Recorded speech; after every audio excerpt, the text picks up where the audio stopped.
This NCAA settlement that just came down, it's related to NIL. We all knew when NIL happened, it was going to open up a Pandora's box of paying athletes. But what we want to do today really is go through the implications, particularly in the world of soccer, how it impacts club soccer, how it impacts college soccer, scholarships, Title IX. What does it look like? And what are we predicting it's going to look like over the next 5 to 10 years? Welcome to the How Soccer Explains Leadership podcast, where we explore leadership principles through the lens of the beautiful game. Welcome back to How Soccer Explains Leadership. I'm Phil Dark, your host, and with me is my brother, my co-host, Paul Jobson. Paul, how you doing, man? Doing great, man. We are in the thick of summer, and Warrior Way is rolling. Marcy just got back from the camp we did up in Wheaton, Illinois. It's our third year up there, so that went really well. And then preparing here in a week and a half for a group of about 25 to head out to Guatemala again. I think this is year 8 or 9, I think, with a gap there with COVID, of course, but head to Guatemala again. So a group of 25 heading there, and obviously prepping for the fall Warrior Way. So, man, things are just rolling, enjoying time with the kids and some vacation time that we had, which was great to get away. I always say vacation is great when you get towards the end of it and you're like, okay, I'm kind of ready to get home, kind of ready to get back into that routine. To me, I'm like, okay, that's been a good vacation. And Marcy and I always laugh because it takes another week or two. We're like, hey, can we go back to vacation again? Yeah. So, but things are rolling along really, really well. How are things with you, buddy? Going pretty well. We got, we're planning a wedding. We got a bunch of weddings to go to this summer. I'm officiating a wedding on my 50th birthday, my nephew, so that'll be cool. Lots of cool stuff, lots of great stuff going on. There's, not without the stressors. We got stressors. Of course, the wedding is both a stressor and an exciting thing since it's my oldest daughter's in the first wedding of the bunch. So, it's exciting. We just had the future in-laws out and planning, and it was great. It's going to be fantastic. So I'm really excited for that.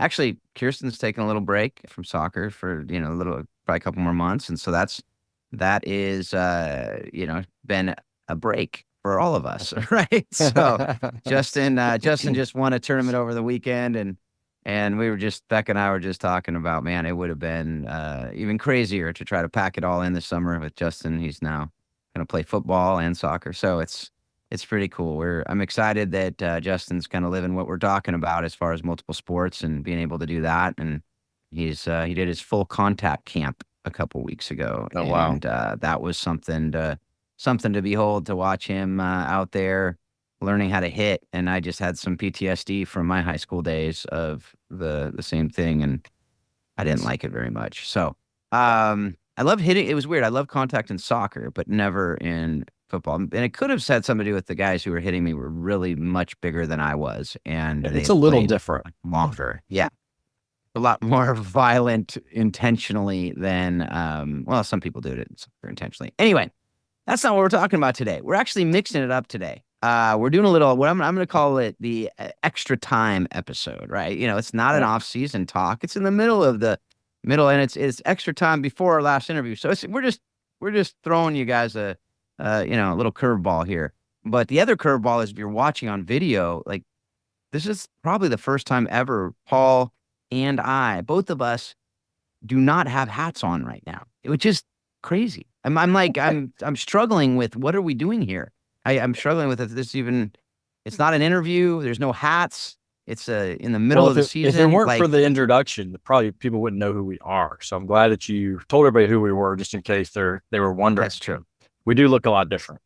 That is true. Not only do we not have hats, but like the hair's combed and like brushed. I don't know exactly what's going on. You might have product in there. I don't even know what's going on here. Like this is great. But what we're talking about today, I think it's a really important issue, and I think it's going to have many implications over college sports and college soccer in particular. At the NCAA D1 level, I think it's going to have implications and ripple effects in D2, D3, NAIA. I think they're all going to have impacts for different reasons. But this NCAA settlement that just came down, it's related to NIL. We all knew when NIL happened, it was going to open up a Pandora's box of paying athletes. What does that look like? How do we do it? What does it look like for past athletes? All these different things. So this NCAA settlement is a case that was brought by players that played in NCAA D1 schools between 2016 and 2023. Interestingly, there's a gap between the players who are going to be paid in the future and the people in the class. What we know about most class action lawsuits is the people who really get paid money the most are the lawyers, and there's no difference here. It's about a $2.7 billion settlement, and the lawyers are going to get anywhere between 25 and 30%, 35% of that number. So you guys do the math out there. Who's getting rich here? It's going to be the lawyers. That's just a side note of our legal system that's somewhat broken, but it also goes to the fact that the players, the people, the kids who are going to be getting the money are still not getting money that they quote unquote feel they deserve, because it's not going to anywhere near get what they would have gotten if they would have been able to do the sponsorships and all these different things that they could have done on their name, image and likeness. So at the end of the day, we just want to talk about, not so much the ins and outs of the settlement itself, but, you can read, there's a great article we're going to link to. It's a Forbes article, and it says 10 things to know about the NCAA's House settlement. We will talk about some of the things that are in that article, but I strongly recommend you go read that article if this is something that you're interested in knowing all the logistics of this settlement. But what we want to do today really is go through the implications, particularly in the world of soccer, how it impacts club soccer, how it impacts college soccer, scholarships, Title IX. What does it look like? And what are we predicting it's going to look like over the next 5 to 10 years on the landscape of soccer? Because it's very relevant if you're a current college player, if you are a aspiring college player, if you're a college coach.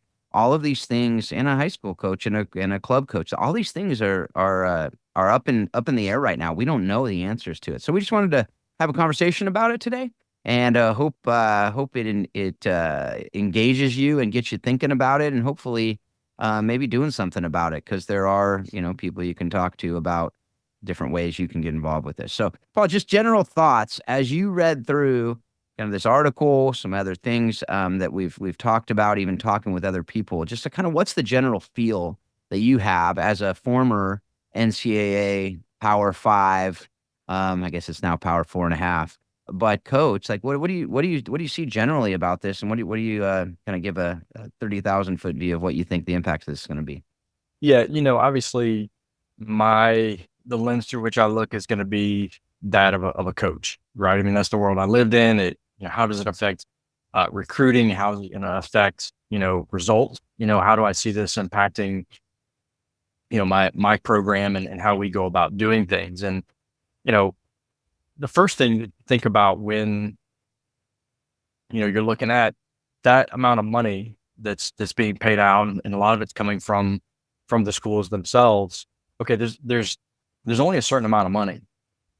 So all of a sudden, you're a non-revenue sport, soccer is non-revenue sport. So you always think, okay, the biggest impact that's going to happen is they're going to provide for their revenue generating sport. So they're going to take care of the footballs and the basketball, and they should, right? I was never a coach that said, well, forget those guys, take care of us. I understood if we didn't take care of them, we didn't exist. So That's right. Coaches have to get out of that mindset of like, well, football and basketball ruin everything. No, they don't.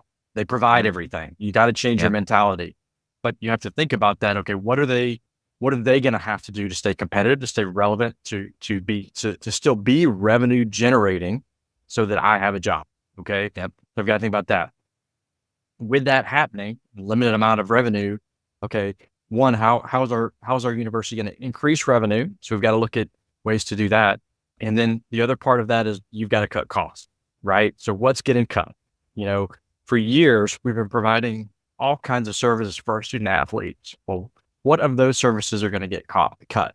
What positions within the athletic department are now considered fluff? Who's losing their job? What specifically to my program is going to be considered fluff that needs to get cut? What are things that are on my agenda as a program that we're trying to raise revenue for facilities or different things that all of a sudden we can't do because of this massive hit financially that we've got to provide for it, not just now, but for the foreseeable future.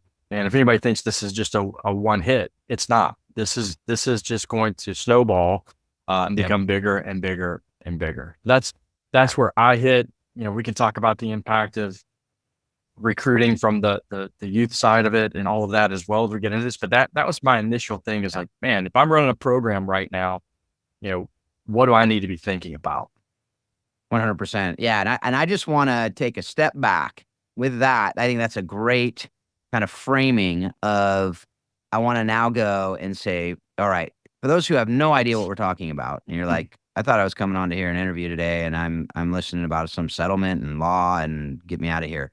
Well, this is very relevant to what, if you're listening to this podcast, this is relevant to you because it's something, like you said, it's not going away. This is just the beginning. We knew, again, like, this is a Pandora's box, and this isn't going to settle all cases for all time.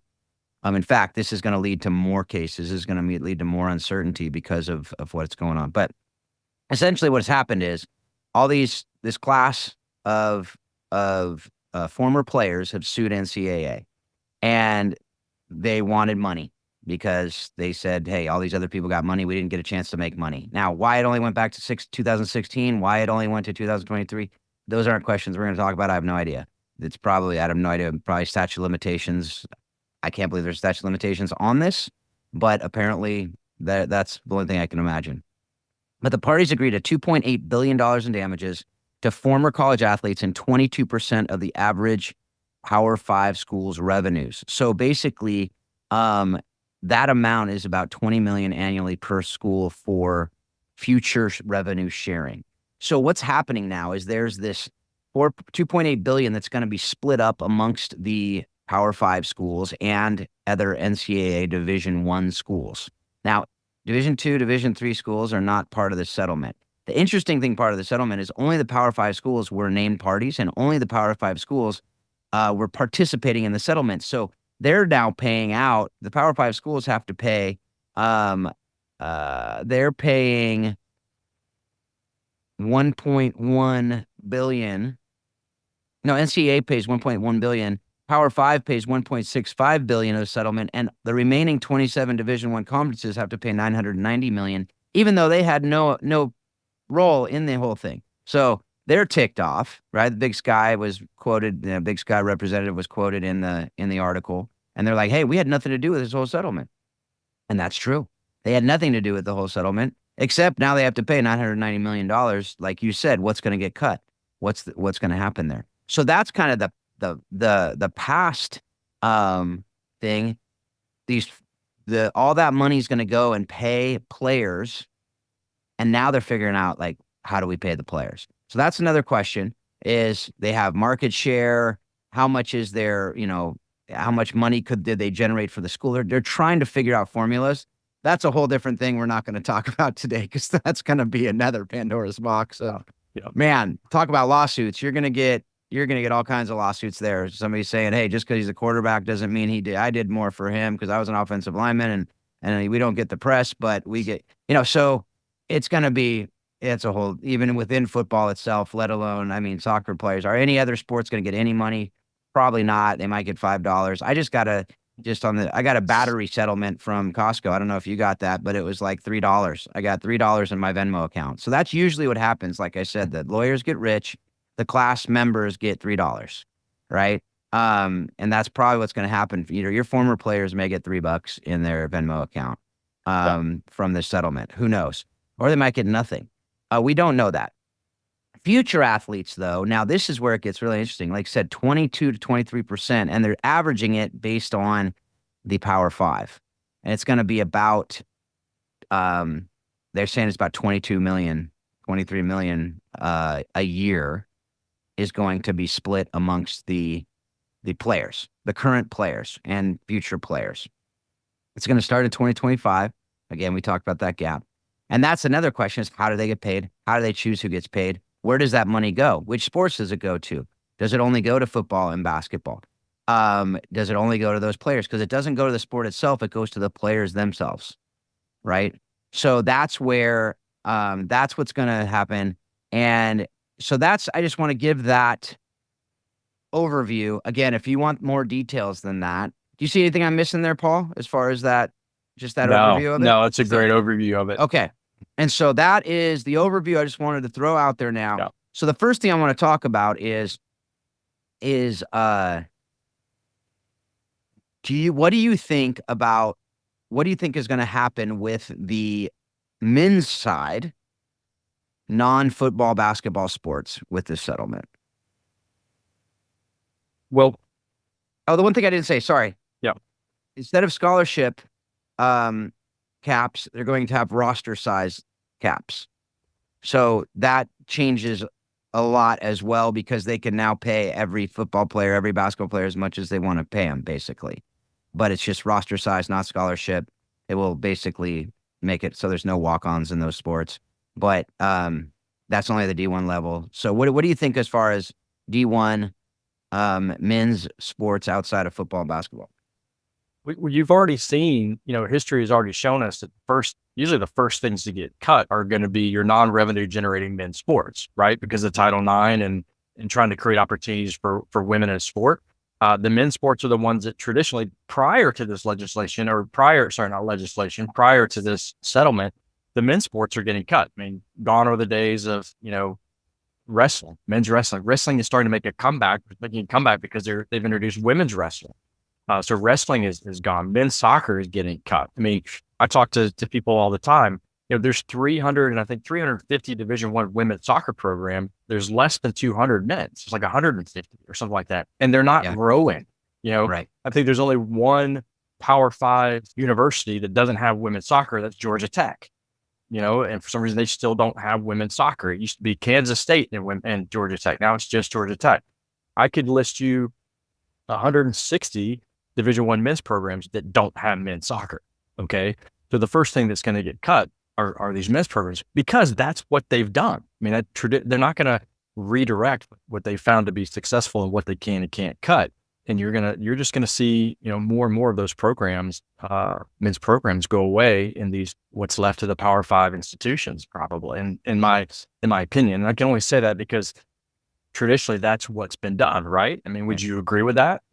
I totally agree with that. Yeah, no, and that's what I'm talking with even some of the young men. I'm like, look, if you're going to want to play in college, I'd really start looking at D2, D3 opportunities, because I think that's what's going to be left, really. Yeah. And it's already hard enough for these guys. I mean, I may have said this on our podcast before, I don't know, but as I'm helping guys through SRUSA find the right colleges and universities, I'm talking to these college coaches and said, hey, listen, the last bucket I pull from are high school seniors. I mean, I'm pulling from Europe. I'm pulling from the portal. I'm pulling from junior colleges.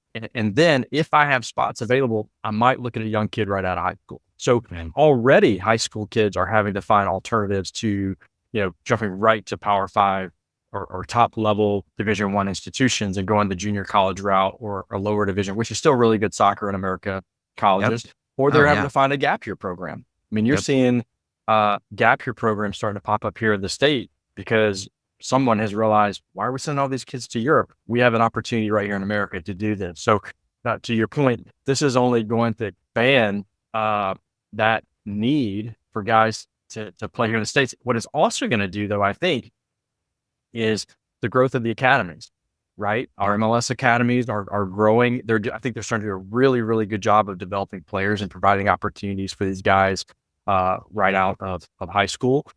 They've got to find that educational opportunity as well, which some of our gap year programs in Europe in the States are doing. But I think our academies have to catch up with that too. So the men's game is changing drastically from the days of, going directly to a Division I institution to play college soccer your freshman year.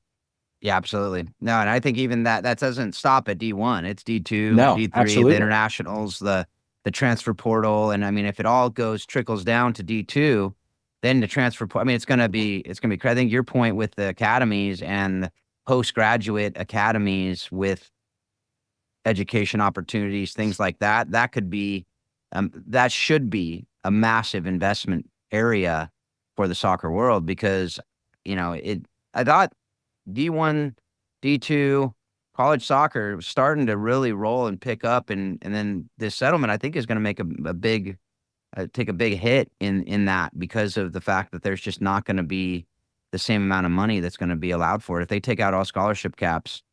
And the reality is, talking with some college coaches, they don't even get the scholarships that they're allotted because the school can't afford it.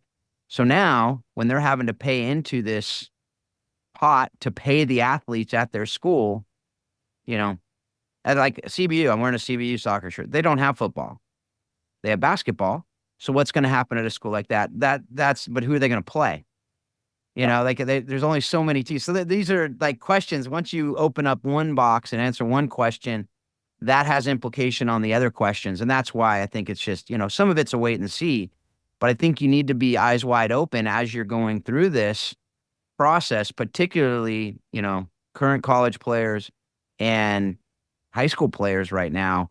Like this is a complete unknown waters, uncharted seas, whatever analogy you want to use. Like that's what's going on right now. Well, there's nothing, and there's nothing go ahead. there's nothing protecting the men's program.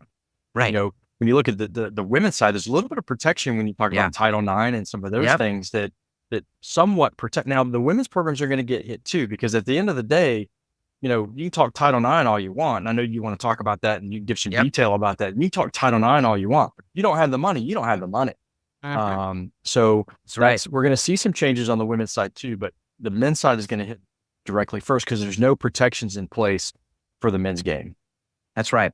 And Title IX, that's where I want to go next. I mean, great segue. But so many people like whether Title IX applies to these new payouts and these new funds that are going to effectively be funding this. By the way, the one part I didn't talk about is these schools now are partnering with private equity firms and these private investors. So you're going to see Alabama and Michigan get these investment banks coming in to fund their programs. And because they're going to be able to pay all these people. So certain schools are, all schools are created equal, and some are created a little more equal than others, right? Isn't that what, from Animal Farm, right? So unfortunately, that's the reality of it too. So you're going to see what I believe, this is just Phil Dark prediction. I believe SEC, Big Ten are going to break off to do their own thing here pretty soon and just start doing their own thing, football, basketball, maybe just football. And they're going to have their own playoff system. It's going to be like AFL versus NFL back in the day. Yeah. I see something like that happening down the road. The SEC's already talked about wanting to break away from the NCAA before all this. Yeah. And with all this, man, I mean, once you start throwing money into it and private equity firms and all this other stuff. So that's a whole different thing. But so the question is, hang on, before you transition into Title IX, one other thing I think we should talk about that a lot of people probably don't understand about college athletic is that we talk about revenue generating sport, right? Yeah. That doesn't mean the athletic department is profitable. Okay. Yeah. Most of our athletic department, even in the Power Five, are being supplemented by the university themselves. So even if let's say the athletic department goes to build a new, $40 million building, well, who's giving them the loan for that? They're not going to a bank. They're usually borrowing that money from the university itself. So they're in debt to the university when it comes to some of these major projects. So there are very few institutions from an athletic department standpoint that are standing on their own. So these massive football programs, they're getting supplemented by the university. So I think we have to understand that too, that there's not just an impact on the athletic departments themselves. Sometimes we talk about college athletics, we forget about the college. We forget about the university. These universities are going to be impacted drastically as well. And they're going to be calling the shot. Those athletic directors, they report directly to a board and to a president and are accountable for this. So I want to throw that out there because I think it's important that people understand a little bit the full picture of it, is that these athletic departments are not standing just on their own. They are somewhat being propped up by the university themselves, and those decision making at some universities are more likely to understand that athletics is the front porch of the university, and there's a lot to that. And some may just say, hey, you know what, we've pushed this envelope as far as we can, and that's, I think, a decision process that we need to kind of have in the back of our minds as we're talking through some of this stuff as well. So I just want to throw that out there before we move on to paint a bigger picture before we move on to the next phase of that. That's super important. And I think that's where, when you look at private equity firms coming in, that's super relevant, because that'll make it even, it'll unlevel the playing field even more, quite frankly. Absolutely. And so you're going to see Alabama get even stronger. You're going to Mhm. see, Michigan get even stronger. You're going to see the UCLAs and the SCs, and especially now out there in the Big Ten and their national. I mean, this next year is going to be crazy anyway, just with those shifting of the conferences. Yeah. It's big And business all of a sudden. it is. It's crazy. It's crazy. And it's not about the kids, right? At all. No. Like, even the money that's thrown at them isn't about them, right? They're getting it's like they're throwing them a bone, basically. But the kids are UCLA having to travel back east. I mean, it's crazy, especially at the lower sports. Okay, not lower sports, the non-revenue sports. Sorry, that's what I meant.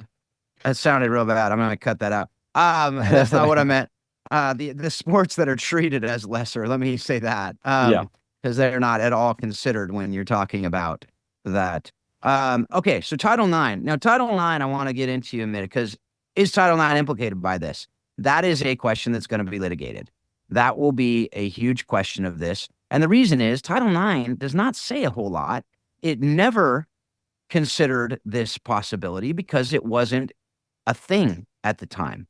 I say that I'm going to read the statute real quick. It's Title IX with athletic scholarships. It just says athletic scholarships, not payments, because why? It was never a thought that the players would get paid. When they came up with this, it was not an issue. To the extent that a recipient awards athletic scholarships or grants in aid, recipient being they get federal funds from the government, so the recipient is the university. They must provide reasonable opportunities for such awards for members of each sex in proportion to the number of students of each sex participating in interscholastic or intercollegiate athletics. Which is why, as we talked about earlier, if you didn't know this before, it's why football gets a bunch of scholarship on the men's side.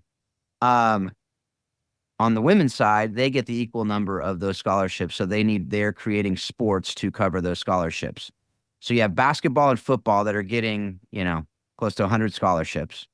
Women need to have that same amount, right? Am I missing anything there, Paul? We good so far? But based on the ratio of female to male that's represented within the university. Yeah, exactly. Yep.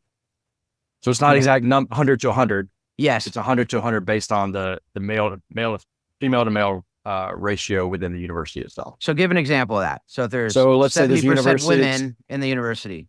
Yep, 70% to 30%, 70% women to 30% men, then the scholarships need to reflect 70% to 30%. So if you have, that 100 is your number on the guy's side, then you've got to be above that, right? On the women's side, right? If it's 50-50, it could be 100 and 100, right? But if you've got more women than men within representing your university, then that has to reflect that opportunity on the athletic side. And so think about that, folks. What we know about our universities is there's a lot more women enrolling now than men. Yes. And it's getting more and more of a gap. So you're getting less and less male sports. And now with this, the revenue generating sports, for the most part, there's a couple women's volleyball programs that compete with the men in revenue generating. But in a couple, I guess Iowa killed it last year with Caitlin Clark. But outside of those outliers, football and basketball are your revenue generators. Okay, so basically got to have that proportion. And then the other thing it says is no person shall, on the basis of sex, be excluded from participation in, be denied the benefits of, be treated differently from another person, or otherwise be discriminated against in any interscholastic, intercollegiate club, or intramural athletics offered by a recipient, and no recipient shall provide any such athletics separately on such basis. There's also requirements for equal facilities, equal, the different things like that. You got to have down the line in the athletic program, you got to provide the same opportunities. You cannot discriminate based on sex. Now, the interesting part of that that's going to be litigated is what does treated differently from another person based on sex mean, right? So are they going to argue, which I think they will, they'll argue Title IX does not apply to these payments because these payments are based on market value, not based on, it's not based on sex. It's not based on anything. So we're not paying most of these other men either, right? We're only going to be paying the football team or the basketball team. I don't know. What are your thoughts on that with Title IX implications? I think the word opportunity in there opens the door for a lot of things. We're talking about opportunity. How do you define opportunity? Is it just about scholarship, or if we're redefining what a scholarship looks like, then we're probably redefining what payment looks like.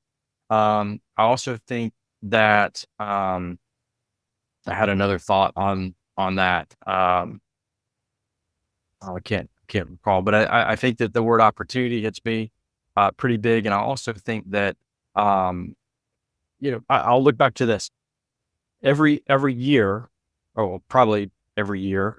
Most of these universities are going through some kind of an independent Title IX audit. They'll bring in an independent person that does an audit, and they talk with every coach, especially the female coaches. They talk to male coaches, female coaches, and the questions that are asked are, do you feel like your athletes are being provided the same opportunity as male athletes? Doesn't say scholarship, doesn't say money, it's an opportunity. And like you said, as a coach, I may say, hey, we've been promised a facility for X number of years, and we just feel like all the whatever, it could be facilities, it could be uniforms, it could be it could be field conditions, it could be locker room conditions, it could be opportunities that we get on the road, things like that. So opportunity is the word that really hits me in that. And I do think that no matter what, there's going to be litigation from a Title IX perspective when this starts to play out. Yeah, and that provision I did not read. That was the one about facilities. It says a recipient which operates or sponsors interscholastic, intercollegiate club, or intramural athletics shall provide equal athletic opportunity for members of both sexes. In determining whether equal opportunities are available, the director will consider, among other factors, and it goes into scheduling of game and practice, travel per diem allowance, coaching, academic tutoring, all kinds of stuff like that, right? Locker rooms, that stuff. But at the end, interestingly, it says, and this is where it's so fuzzy, folks. It says unequal aggregate expenditures for members of each sex, or unequal expenditures for male or female teams if a recipient operates or sponsors separate teams, will not constitute noncompliance with this section. But the assistant secretary may consider the failure to provide necessary funds for a team for one sex in assessing equality of opportunity for members of each sex. So unequal expenditures does not mean unequal opportunity.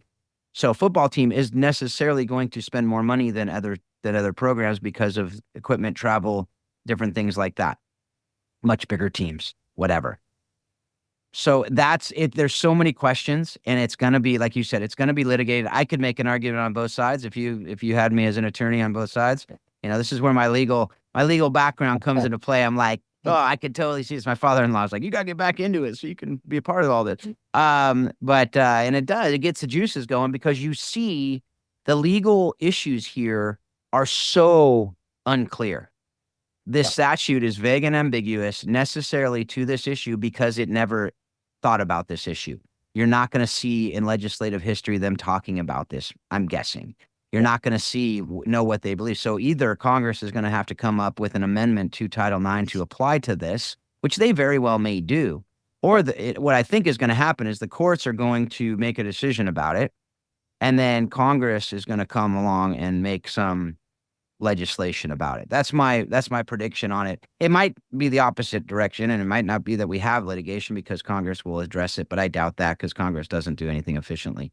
So, and I think most people would agree with that. Anyway, any other thoughts on Title IX? I mean, I think it's unclear, and I think that's one of the things we need to understand is because it's unclear, I don't think women's sports is going to reduce. I think if anything, women's sports will increase the number of women's sports and women's opportunities and women's scholarship opportunities. They won't be scholarships, they'll be payments. But I think that will be, if anything, it will increase is my guess. I think it will either stay status quo or increase. What do you think? Well, it's hard to say, but I mean, you would think that's the direction that it would go. Again, if we go back to the history of how decisions are made, and that's a point that I made earlier about the guy side, that they're the first ones to get cut because that's traditionally what's been done. When you look at moving forward, how do they on the women's side, recapture those numbers? Obviously, there's been sports that've kind of been created. You look at equestrian that's come on, which is crazy. There may be 100 girls on a roster, but only 5 or 6 actually ride.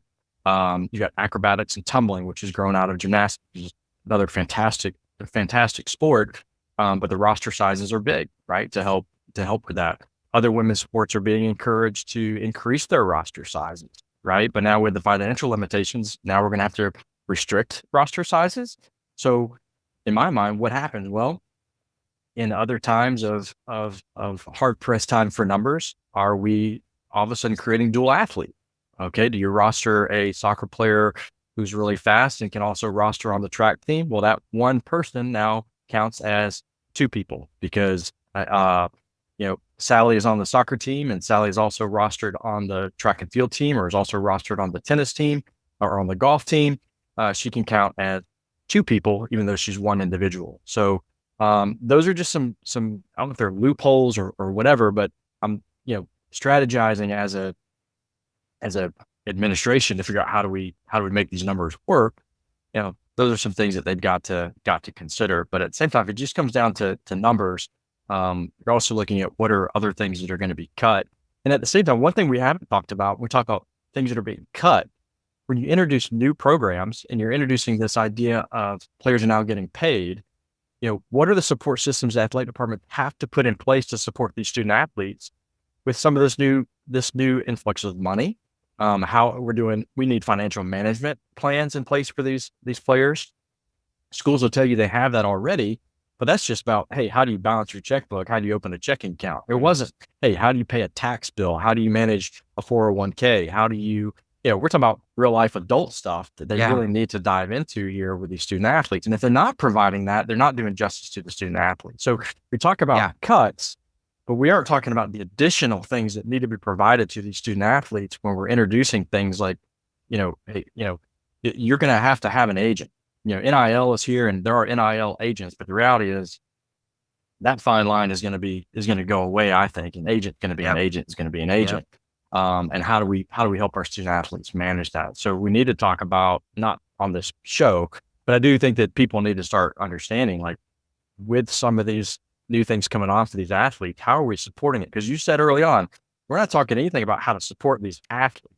Now, let's not forget, like, the whole thing with amateur athletic in the university is to give kids an opportunity to play sports while getting a degree. I think Saban said something about it, like, it ain't about that anymore. Yeah. Yeah. This is professional athletics on college campus. And That's right. No longer are we talking about, hey, how do we help this person get a degree with the opportunity to play sport?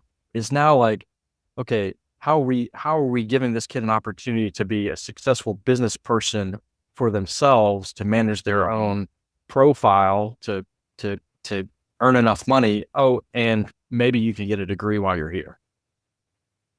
And I think you just brought up something that I think goes directly to why we're doing this show, which is sports have become about money. Yeah.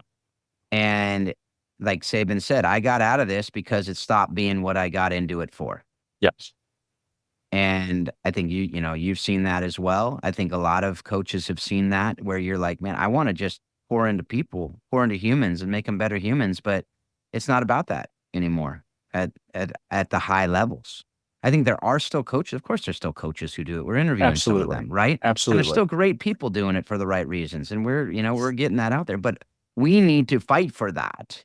And despite all this ship has sailed on this, by the way. Like, I don't see it ever going back. No, it is what it is. So I think what happens now is high school is where it becomes, we're teaching we have to start really pouring into these kids at that level and using that time. And because I think, unfortunately, I think there's going to be less and less opportunities, especially on the men's side, as we just talked about. But it's going to be interesting to see what happens on the women's. But I think, what you talked about, if 75% of NFL and, most pro athletes go bankrupt within 2 years, I think it's 75%, it might be 50, but it's a high number. So it's higher than within 50. Yeah, I think it's 75% go bankrupt within 2 years of leaving the sport. Imagine college players. And think about most of the kids that are coming, not most, but I would say a lot of the kids coming into these college football and basketball programs are not from the best situations at home. Right. And they're coming in and they're being mentored by people, but I mean, they're going to start making more money than their coaches and their people. And they don't have the experience even knowing how. So their mentors, they could mentor them in different ways, but to your point, you're going to need financial advisors. They're talking about unions. Are they going to unionize? How will that? I mean, I struggle understanding what unions are even doing and what they're, all that. How are these kids going to have any clue about that? They're not. You're going to have people taking advantage of them left and right. So you're going to have people protecting the kids. You're going to have people coming in to, it's going to be a whole industry just around this settlement. Which is going to cost. Until, you mentioned, having to do some of this stuff in high school, as far as like educating and things like that, you're already seeing these NIL agent hitting high school kids. There are high school kids that are already setting up their name, image, and likeness. They've got their social media accounts. They're already creating a platform for themselves, a market for themselves, a brand for themselves is really what the word I need to be using. They're already creating their brand so that, they can promote themselves on a college perspective. And again, you're talking about the elite high school athletes, but this is already bleeding into high school. This payment thing. And why wouldn't it? Yeah, Why totally. wouldn't it? Yeah, absolutely. And I think that's a whole nother issue. I think in 5 years, they're going to start paying high school athletes too. I mean, why not? Nothing, amateur status. What's it going to do to the Olympics? That's the other question. That was another question I saw pop up on some article somewhere. And I think that's a whole different thing that's a whole different thing, a whole different conversation. But I still struggle with the fact that, the women's Olympic team is all ages and the men's Olympic team is U23 with a couple, players who can come up. Now the men's team is not getting paid at the Olympics because it's amateur status. It's a crazy thing when you start looking at all this, the Olympics, because Olympics has to be amateurs in some sports, not in others. And not in others, yeah. And which is bizarre. That's a whole different conversation. But how is this going to impact those sports that are, if all of our athletes are going to start getting paid at some level, will then they be unable? Now, I know there's loopholes and all that stuff that you see over but that's, I think, why I wanted to do this episode, to be able to talk with you about these issues, because this is not a simple thing. This is not the kids are going to get paid. Cool. That's good. They're finally getting paid because people were making money off their backs. The implications of college athletes getting paid go far and wide, and they impact the college students. College is going to get more expensive too, because the tuition has already gone up and made. That's why I brought that up about the institution. Where do you think they're going to recover their costs? They're going, just like when you increase minimum wage, the food prices go up. Now you're going to see tuition go up even more because they're going to have to pull it from somewhere. Yeah. And, it's going to be really, really interesting to see what the next couple of years brings. But I want to just kind of cut it off there. I know we could go on and talk about it for much longer, but any last thoughts on this, and just to kind of tie it together? I think that, you said the ship has sailed, the cat's out of the bag, whatever you want to say, that you're not putting it back in. This is happening. It's kind of like AI. If you want to fight AI, hey, listen, it's happening whether you like it or not. We've got to figure out, I think, for me, I have young kids. I've been in this industry a long time. Again, how do we best take care of our people? How do we best take care of these? They're still student athletes. Until we take student out of it, I think it's slowly diminishing the importance of that. But again, I think the other side, as I say that, I also want to say we are talking about the elite of the elite. We've got a ton of student athletes who are playing at other divisions, other levels, who are doing it because of the love of the game. I would encourage people to look a little bit more closely at some of these other divisions, especially on the men's soccer side. There's an awesome soccer being played at the junior college level. Great 100%. Soccer. So, I would love to see something where, that's a whole nother topic. Just start investing and looking at where are the kids that are playing to love the game. I went to the point where basketball is a good example for me. I used to like professional basketball a long time ago. I don't like watching professional basketball anymore because it is about the money. It's about their political thing. It's about their own personal brand. So I liked college basketball. College basketball is starting to get to the point where I don't like watching college basketball anymore because, a guy's there 1 year and he's gone. There's no loyalty to a school. There's no loyalty to an NBA team. So where can I get my basketball fix? Well, I'm going to start looking at what are the smaller schools where guys are there and I can follow who they are and what they're about. How do they grow? How do they develop within their systems? So anyway, I think there's other ways to kind of get your fix. But yeah, this thing is crazy. I'll tell you, I'm so glad not to be in it. I'll just say that out loud in public, 1,000%, because again, it's for someone else. It's not for me. There's some great people out there that are trying to figure it out. That are going to make it work. They're doing a great job. That was not for me. This whole thing. I think Marcy and I laugh, if ever got back into college athletics, it'd be in a school like just a tiny little school where in the middle of nowhere, where it's back to the basics of, hey, you want to come get an education and let's play some soccer and let's grow and build a family. That's where you want to be. So anyway, that's where I'm at. I think this is an ongoing conversation forever and ever, but I think it's worth people talking about because there's a lot of people are making a lot of assumptions based on really zero information. And I think you brought some great points that really dive into like what is really happening here. Yeah. And I will say on that note, the settlement hasn't even been approved by the judge. I think it will be approved. I think there might be some tweaks, but at the end of the day, it's important to talk about. And I want to make sure you're at least, if you haven't heard of it, which it may be the case, it's only a month and a half old. People are making a lot of assumptions, and I just wanted to kind of get on here to say, hey, here's what we know. I thought that Forbes article did a very good job with it. So I'm going to put that Forbes article. You can find a lot more articles out there too. I'm just going to put that one article in there, and it does talk about a couple other articles, whatever, but be aware of it. Don't get freaked out and go overboard and go, oh my gosh, the sky is falling. No, it's not falling. Things will happen. It will be okay. But don't think, oh, it's going to be the same as it always was. It's not. And so we just need to, if you have kids like I do who are going to be going to school in the next couple of years and want to play soccer, it's an unknown. But, my son went through an unknown with COVID, and that was a whole different thing. He went to junior college for a year, and he's at a perfect school for him. So it will be okay. It will be okay. And by the way, that's one of those great D2 schools that's playing really good soccer, and some great people that are playing there, and he's had an incredible experience there. So that is what we're talking about here. So with all that, thank you for being a part of this conversation. Thank you for taking the time to listen. If you have any questions, please reach out. Love to talk more about this. Anything else we have on the show. Really important. Rate and review the show. Give us feedback, comments that you have. We'd love to hear them. Subscribe to the show so you get every episode. And as always, we just hope that you're taking what you're learning from this show and you're using it to be a better parent, a better spouse, a better coach, a better friend, better mentor, better in everything that you do. And that you continue to remind yourself that soccer does explain life and leadership. Thanks a lot. Have a great couple weeks.